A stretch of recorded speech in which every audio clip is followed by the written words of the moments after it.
Hello everybody that might be watching this video. I'm here to bring you a video on an assault rifle build made mainly for the DZ. So it's kind of a blend between damage and survivability. Yes, survivability doesn't really exist in this game, but well, I tried anyway with it.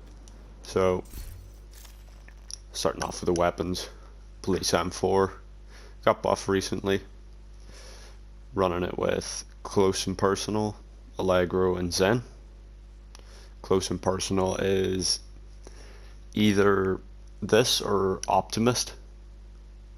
I think, yeah, Optimist, where while your magazine size is shot out, your damage is increased.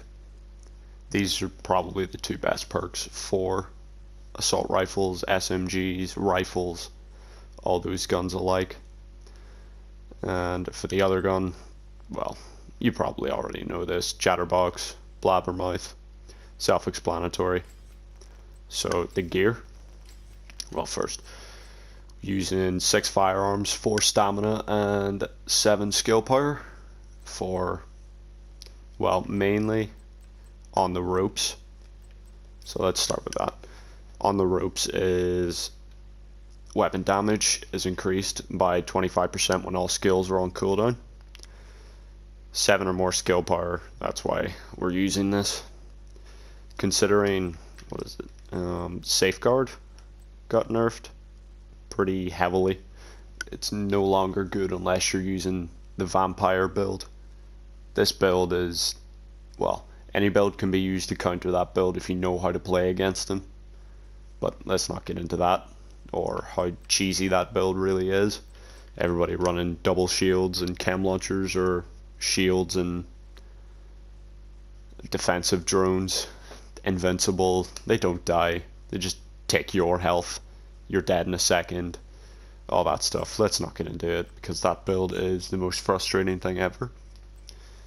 So running cooldown reduction, skill power, and weapon damage, further increasing the output of the lightweight M4. And no mods, because trying to keep under 4 for a certain perk. Next, let's go with the mask. Now, I'm using an ongoing directive mask because these always have utility stuff as mods wise. And considering we need 7 skill power for on the ropes to actually work, honestly the only thing I could get, I'd say D&H or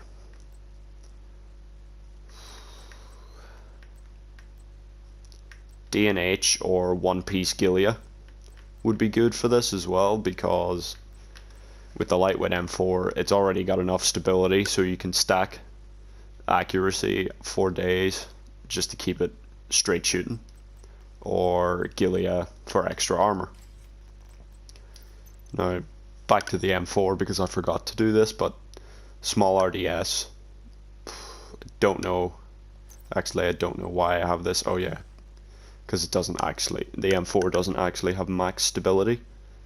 So one piece stability, and I believe actually there's no point in me using that RDS if I'm honest. So move that to accuracy, and it's nothing's moved at all really. Suppressor, more stability, grip, more accuracy, and light extended mag. Well, nothing else really to use. Extended mags always better, more bullets. Back to the gear, we're using Provenance Defense for skill power and health, headshot damage, weapon damage, health. Honestly, the more health that you have, the better Berserk can be, because, well, if you have more health, then the more you can be shot before you're absolutely melted anyway. So 10% more weapon damage for every 10% of armor max lost. This just absolutely shreds people in the dark zone. Moving on to the holster, this is the reason why we're keeping below 4. Running Fenris with this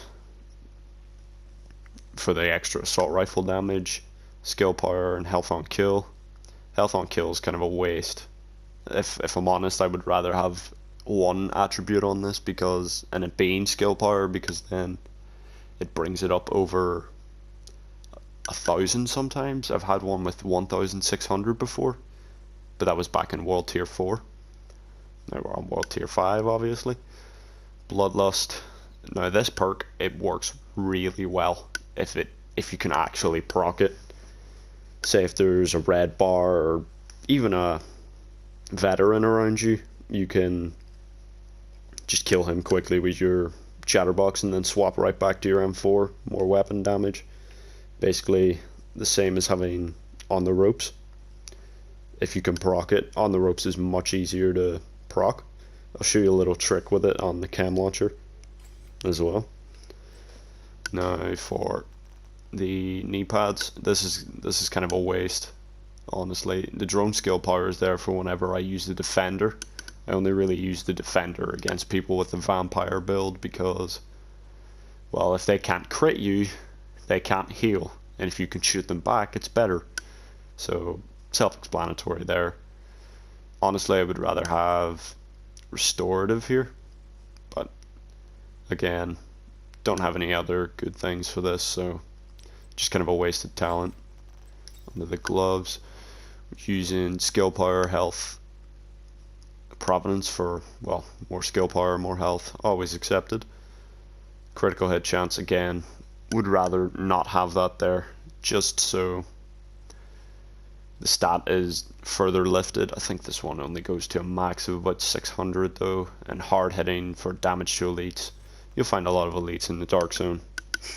And then for the skills, either the hive, I don't have any good hive mods.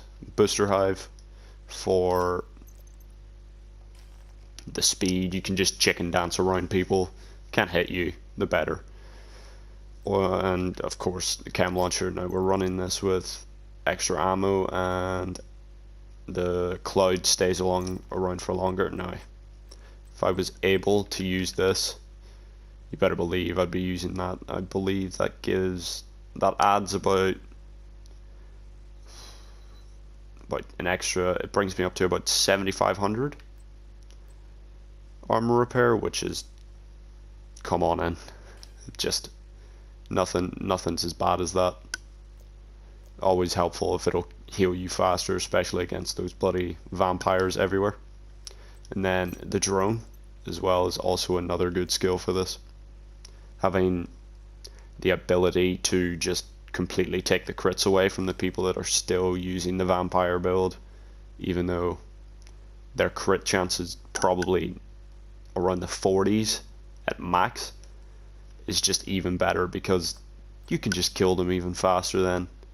And the jammer, I would use this more in PvE compared to the dark zone, just straight outside, because EMPing people in this game, or NPCs in this game, stuns them instead of them just rolling backwards and nothing happening compared to the Division 1. So if you can stun an enemy and just laser them real quick, then the better. So yeah, that's about it. If you do enjoy this build, I hope you enjoyed it anyway. It's kind of my first build video, so go light on me in the comment section. Oh yeah, as well, we're using survivalist for the extra 15% assault rifle damage to make this M4 even stronger. Stacking accuracy on this thing too. See, the dot in the middle is really tight and it barely moves at all around. So DPS wise, 500,000 DPS, not bad at all. So if you did enjoy this build, and I hope it serves you well, please consider to leave a like and subscribe. I'll see you later.